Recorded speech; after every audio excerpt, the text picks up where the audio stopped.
لیکن اب جن سے ہم آپ کی ملاقات کرا رہے ہیں انہوں نے بہت اچھا کیا ہے, انہوں نے بہت زبردست کیا ہے مکس مارشل آرٹس, جس میں پاکستانی نوجوان دنیا میں اس وقت چھائے ہوئے ہیں. اور آپ کو یاد تو ہوگا کہ بھائی شازیب ہند نے جو کام کیا تھا اور اس کے بعد پورا ڈنکا بج گیا تھا. اب شازیب جو تھے وہ ٹیم کیپٹن تھے, شازیب کے ساتھ جو تھے رضوان علی, انہوں نے بھی بھارتی فائٹر کو پہلے ہی راؤنڈ میں چت کر دیا تھا. دبئی میں ہوئی تھی فائٹ, اور رضوان نے جو ہے وہ فائٹ جو بھارتی فائٹر تھے پون گپتا گولڈ میڈلسٹ جو ہیں بھارتی فائٹر جن کو انہوں نے ہرایا تھا, ایک گولڈ میڈلسٹ کو انہوں نے اس طرح چت کر دیا تھا. اور جب وہ سامنے آئے گولڈ میڈلسٹ بھارتی فائٹر پاکستان کے, تو پھر ان کی ایک بھی نہ چل سکی. اور آپ دیکھ بھی رہے ہیں, سے یاد آیا کہ 1 منٹ میں ہی انہوں نے ڈھیر کر دیا. تو ذرا کچھ دکھا دیتے ہیں ہم اس فائٹ کے مناظر جو کہ آپ دیکھ بھی رہے ہیں, اور جیت کے بعد کے یہ منظر بھی ہیں. تو بھارتی حریف کو ہرانے پر رضوان کے لیے پنجاب اسپورٹس بورڈ نے 5 لاکھ روپے انعام کا اعلان بھی کیا ہے.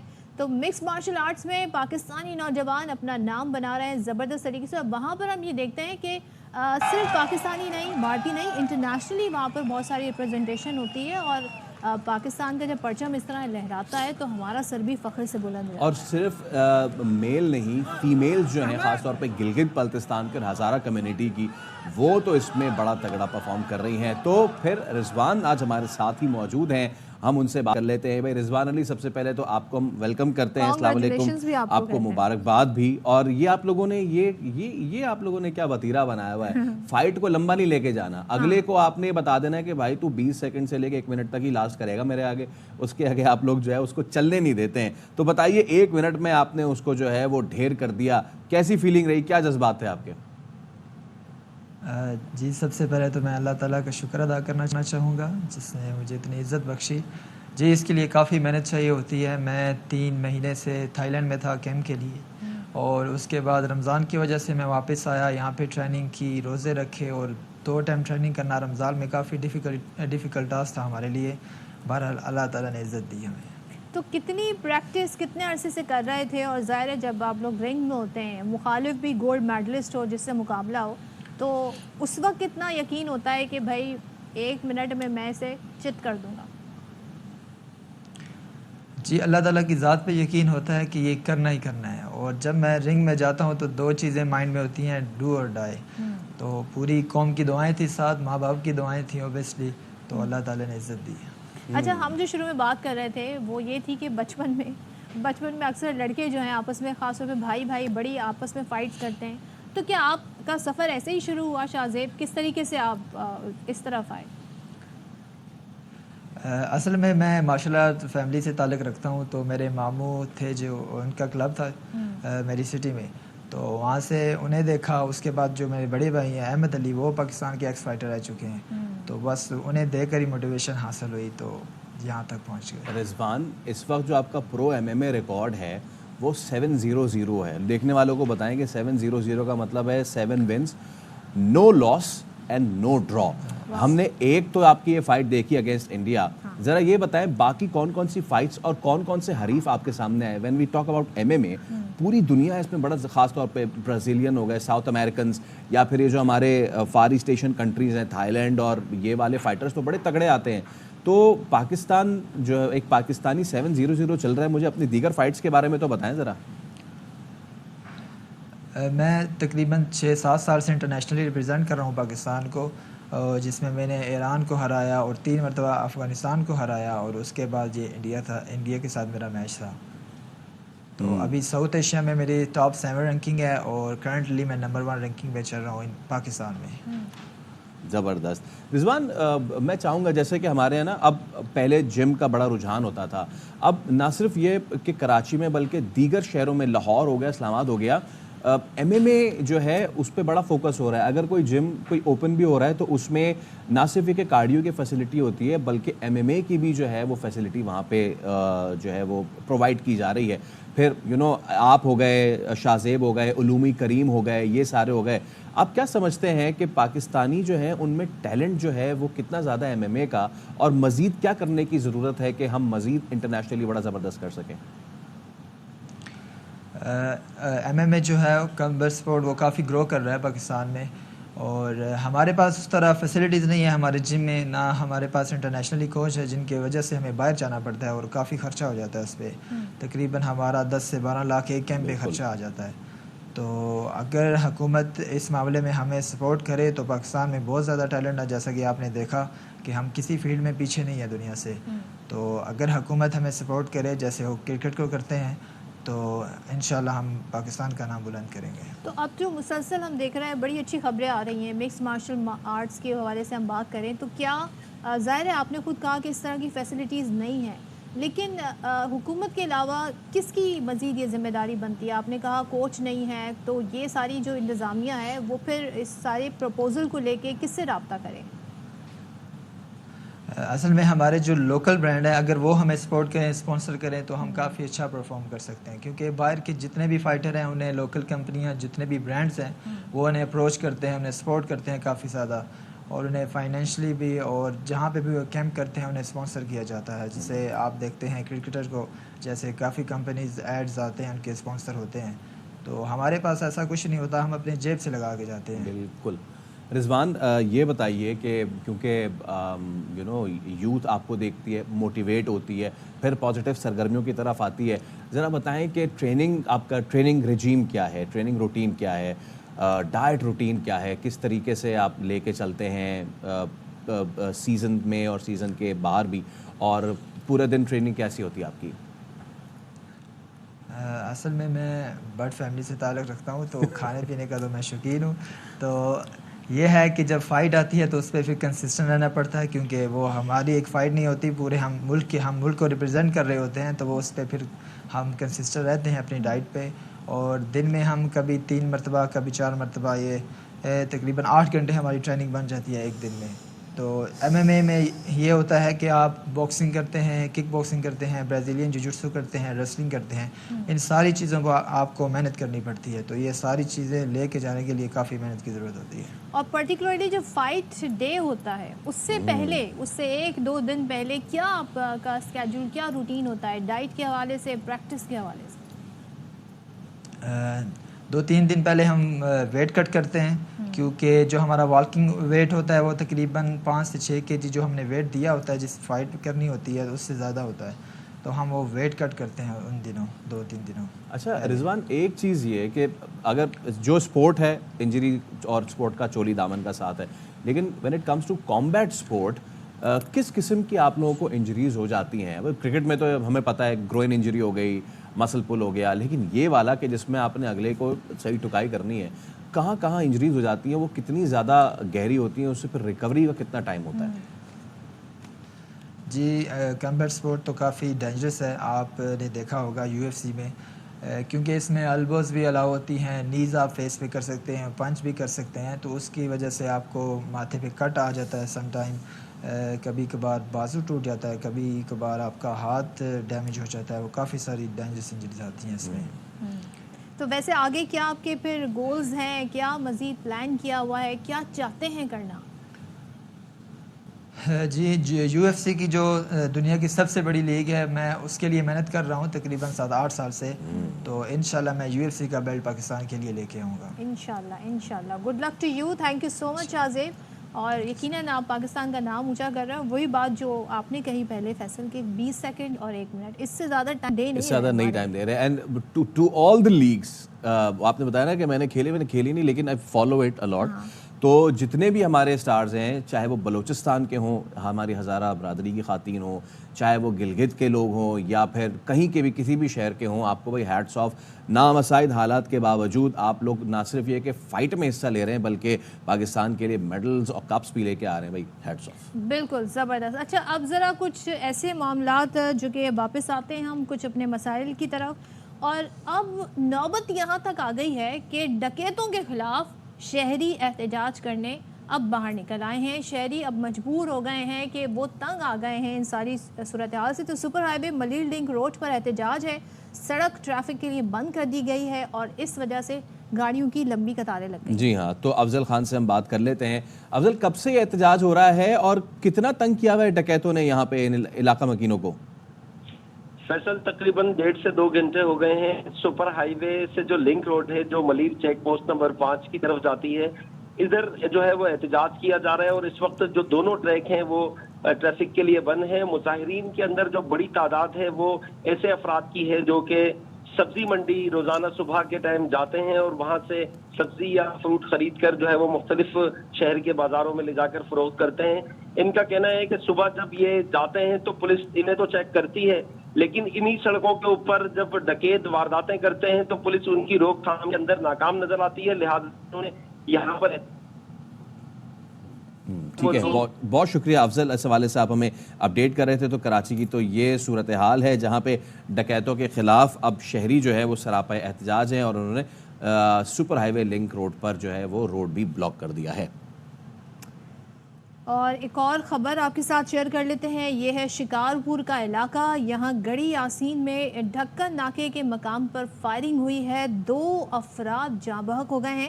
پولیس کا کہنا ہے واقعہ مہر اور معرفانی برادری کے 2 گروپس میں ہوا ہے، اور یہ ان کی آپس کی چپلش ہے، ان کا آپس کا جھگڑا ہے، جس پر بتایا جا رہا ہے کہ 2 افراد جاں بحق ہو گئے ہیں۔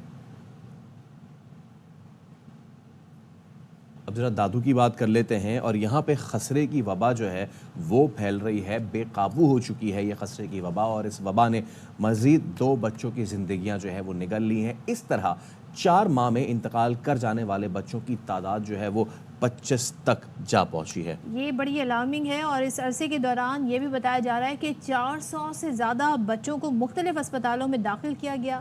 اب تحصیل جوہی، خیرپور ناتن شاہ اور مہڑ میں اس وبا نے سنگین صورتحال اختیار کر رکھی ہے۔ مختلف علاقوں میں بچوں کو ویکسین تو پلائی جا رہی ہے، لیکن انتظامات اچھے نظر نہیں آ رہے ہیں اس طرح جس طرح ہونے چاہیے، اور ظاہر ہے بہت ساری ایسی چیزیں ہیں جن کے لیے پہلے سے بندوبست کر لینا بہت ضروری ہوتا ہے، لیکن دس از ویری الارمنگ۔ ولی محمد بلوچ ہمارے نمائندے ہمارے ساتھ موجود ہیں، ان سے بات کرتے ہیں۔ ولی محمد بلوچ، اب تو 4 مہینے ہو گئے ہیں اور یہ وبا ابھی تک بے قابو ہے، کوئی دیکھنے والا نہیں ہے اس کو؟ جی، یہاں پر یہ ایک مسئلہ یہ ہے کہ دادو میں جو گزشتہ سیلاب آئے تھے، جس میں کینشا، جوہی، میئر اور دادو کے علاقے سیلاب میں ڈوبے گئے تھے، وہاں پر انفراسٹرکچر نہ ہونے کی وجہ سے اور جو صحت کی سہولیات مہیا نہ ہونے کی وجہ سے یہاں پر آئے دن یہ مسائل پیش آتے رہتے ہیں۔ اور حال ہی میں گزشتہ 4 مہینے کے دوران جو ہے یہاں پر خسرہ کی وبا نے جو ہے بیماری نے وبا کی شکل اختیار کی ہے، اور 4 مہینے کے دوران جو ہے 25 جو ہے بچے اور بچیاں اس خسرہ کی بیماری میں جاں بحق ہو چکے ہیں، جبکہ 397 کے قریب جو ہے بچے جو ہے اس خسرہ کے مبتلا ہیں۔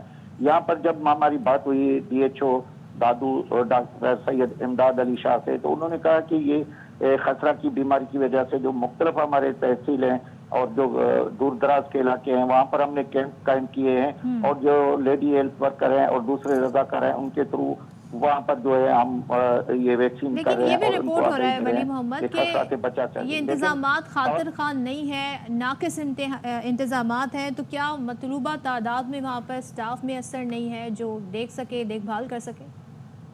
یہ ہے کہ یہاں پر اسٹاف کی بھی کچھ کمی ہے، کیونکہ صحت کئی ماہ سے اور تقریباً 1-2 سال سے یہاں پر جو ہے خالی اقام یہاں پر تعینات یا نہیں ہو سکی، اور حال ہی میں جو محکمہ صحت اور دیگر محکمہ میں ملازمتوں پر جو ہے تعیناتی یا بھرتیوں کے حوالے سے سندھ ہائی کورٹ کے ٹھیک ہے ولی محمد بلوچ، اس حوالے سے آپ آگاہ تو کر رہے ہیں، لیکن تشویشناک بات یہ ہے کہ 4 ماہ ہو گئے ہیں اور یہ وبا جو ہے تھمنے کا نام نہیں لے رہی ہے، اور حکومت جو ہے وہ پتہ نہیں کیا کر رہی ہے، اور 2 بچے مزید اپنی زندگی کی بازی جو ہے وہ ہار چکے ہیں۔ چلیں ایک اور خبر شامل کر لیتے ہیں، یہ ہے احتساب۔ عدالت میں صدر آصف علی زرداری، نواز شریف، یوسف رضا گیلانی کے خلاف توشہ خانہ ریفرنس کیس کی سماعت ہوئی ہے۔ نواز شریف کی جانب سے بریت کی درخواست دائر کر دی گئی۔ عدالت نے بریت کی درخواست پر 23 مئی کو نوٹس جاری کر دیا۔ فاروق اعجاز سے مزید جانتے ہیں۔ جی فاروق، کیا اپڈیٹس ہیں؟ جی بالکل، صدر مملکت آصف علی زرداری نواز شریف یوسف رضا گیلانی کے خلاف توشہ خانہ گاڑیوں کے ریفرنس پر سماعت احتساب عدالت کے جج ناصر جاوید رانا نے کی ہے۔ آصف علی زرداری کے وکیل ارشد تبریز جبکہ نواز شریف کے پلیڈر رانا محمد عرفان عدالت میں پیش ہوئے ہیں۔ نواز شریف کی جانب سے توشہ خانہ گاڑیوں کے ریفرنس میں بریت کی درخواست دائر کر دی گئی ہے۔